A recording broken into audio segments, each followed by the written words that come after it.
Hello everybody, I hope you're having a wonderful day. Today I'm going to be talking, in this video I'm going to be talking about the update that just came out. It's going to be a little shorter of a video because there's not much to talk about for the update wise. But it seems they changed some lemon characteristics. They have also brought the autumn campaign back again. This is like the 6th time. This is good though because they offer us opportunities to get what we need.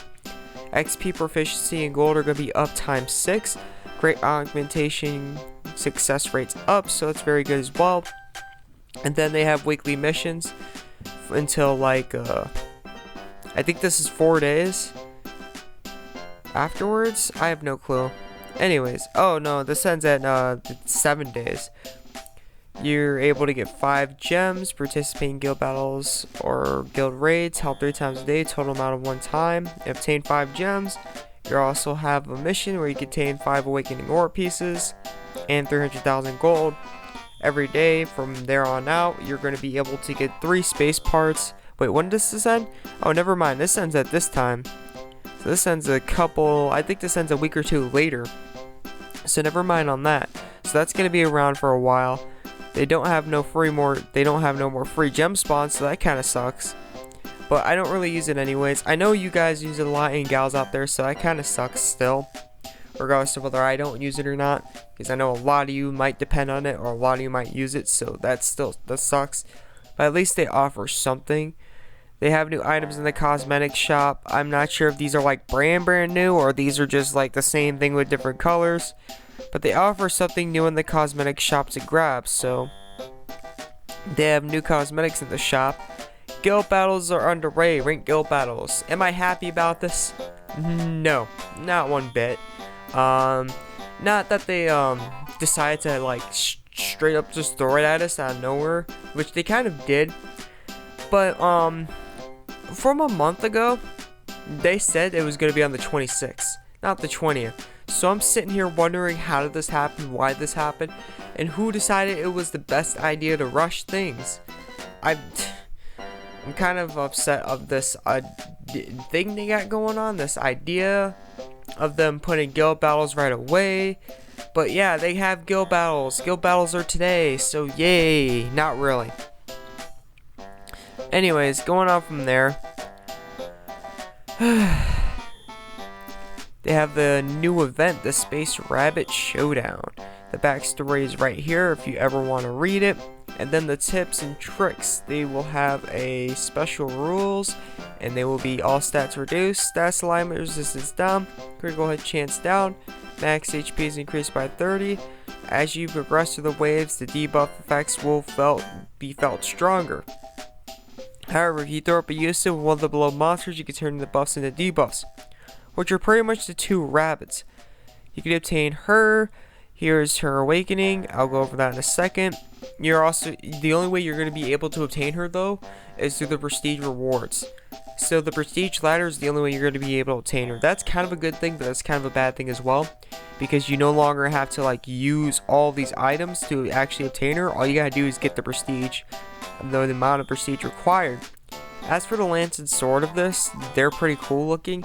This stuff can be used on ordeal armor since it is 31 and it can be infused 4 times. They finally added 32 cost armor infused 4 times. You can also use this on new ordeal stuff because again, ordeal, if you have all 3 of it equipped, like the right element, all 3 of it equipped, it will grant you either a 20% boost in attack, 20% boost in magic attack. If you're archer, if you're going for the water one, it'll grant a 10% boost in attack and magic attack.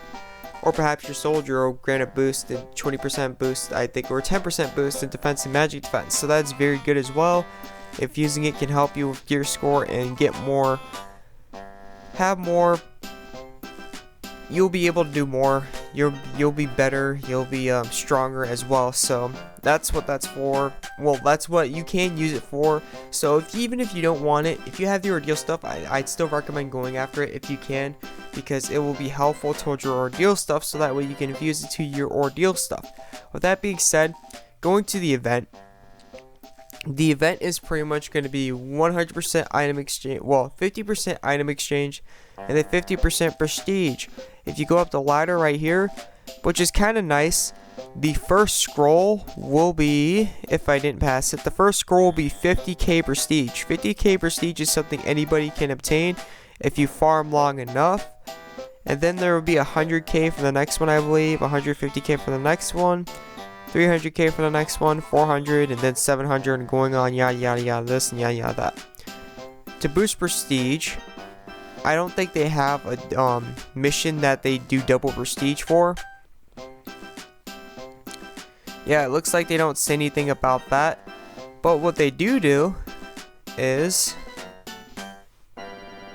they do offer, and some of these items are easily obtainable. That's the best part.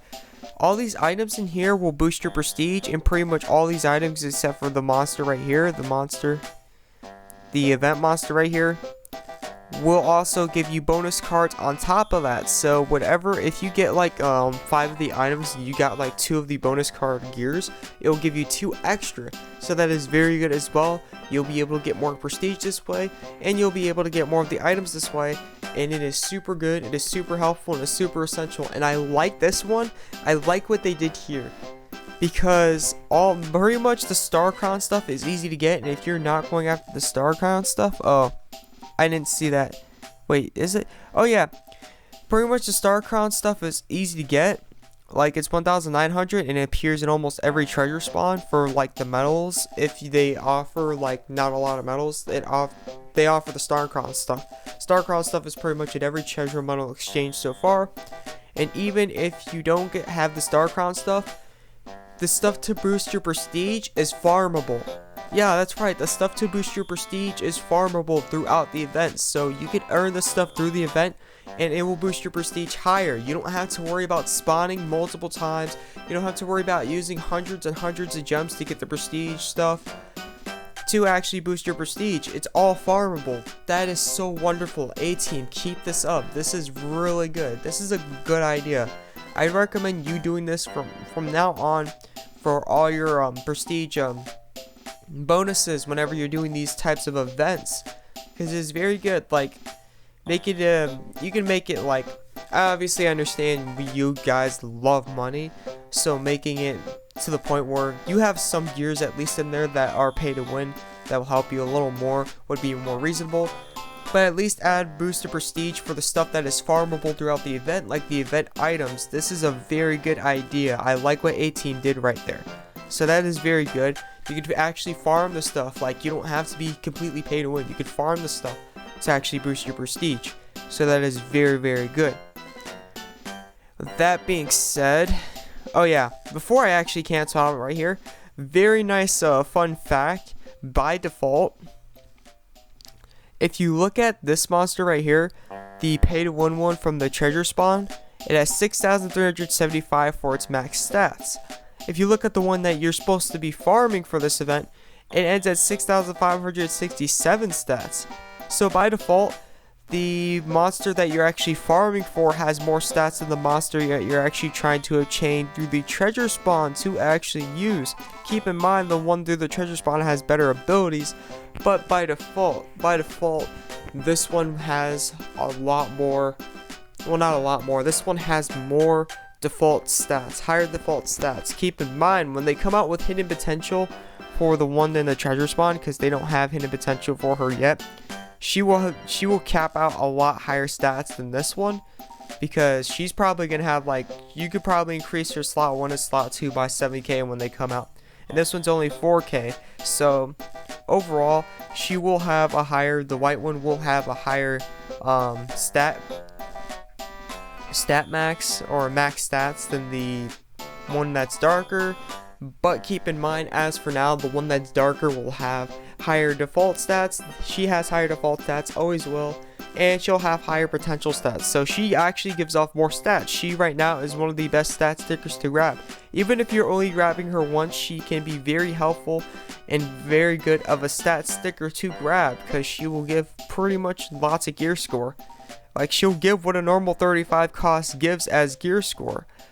By default, not exactly when you awaken her, but by default at least. I mean, she is free to actually obtain, so that is very good as well. You can increase her stats by 4k extra, plus for each and every awakening you do, you won't need awakening orbs for these types of monsters. These event monsters will not need awakening orbs because these event monsters can only be awakened by the same event monster that they're awakened by. So you're also going to be able to increase your level cap. You also increase your level cap by 10 for each and every level, so you're able to increase your gear score even higher than it is, even with the awakening unlock stats or increased stats by slot 1 or slot 2 or whatever. So that is very good as well. With that being said, that's pretty much it for this video, and I hope you enjoyed. Oh yeah, before I actually end this, let me talk about the monster real quick. The monster itself is not a bad monster. It could use the fill Unison gauge faster and increases allies cost recovery speed by 10 for 40 seconds. So that's a pretty good monster overall. Like pretty good. Like it's above decent. That's what I mean by pretty good. I don't mean like it's OP. It's very good. It's very good. It's a pretty good monster. If you can get her awakened all the way, and even if you don't want the stuff from the event, keep in mind they do have premium eggs for 7 space parts. I mean, I already have 7 space parts, and I only got them from the login daily bonus and doing the first mission once. And they have droplets of ether, awakening orbs, and they have a drop of ether. So keep that in mind. They do have this stuff in here. Even if you don't want what's in the event, it's always good to grab that bottom stuff, because that bottom stuff is always going to be useful, whether you're going for the pastas, the premium egg, the ethers, or the awakening orbs. It's always going to be useful, especially for the ethers and awakening orbs. Even if you don't want that stuff, I highly recommend going for the ethers and awakening orbs, because at the very end of the day, if you're becoming late game, if you plan on becoming late game or end game, you're gonna need the stuff. So I highly recommend doing that. Even if you don't want to farm the event or you don't have the time to farm the event, keep in mind the stuff's right here, and I would grab it if you could. With that being said, I hope this helped out, and I will see you all in the next video. This is the Azrath. I'm out. Peace.